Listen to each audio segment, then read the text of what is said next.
मली रिपोर्ट कासिम लगे निजी कंपनी टर्मिनल 1 में केतरनि सालनि खां कम कंदड़ सीनियर वॉचमैन इकबाल कलमती समेत मक़ामी मुलाज़िमनि खे जबरी तौर निकाले ॾिनी वई।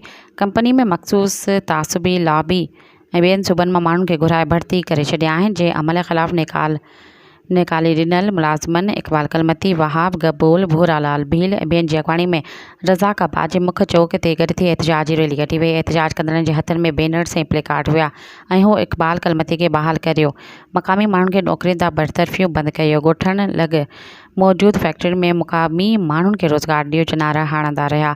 अवामी प्रेस क्लब मलीर पहुता, जिते धरणो हणी वेही रहिया। इन मौक़े ते इकबाल कलमती सहाफ़ियुनि खे ॿुधायो त हू टर्मिनल 1 में केतिरनि सालनि खां मुलाज़मत करे बचनि जो पेट गुज़र करे रहियो आहे, पर उते मौजूदु मख़सूस लॉबी कामोरा ॿियनि सूबनि मां पंहिंजा माण्हू घुराए भर्ती करण लाइ कंपनी में मूं समेत मक़ामी माण्हुनि खे बिला जवाज़ नौकरियुनि मां कढी बेरोज़गार करे रहिया आहिनि, जेका बुनियादी इंसानी हक़नि जी भञकड़ी आहे। हुन निकाले ॾिनल मक़ामी माण्हुनि खे नौकरियुनि ते बहाल करण जो मुतालबो कयो।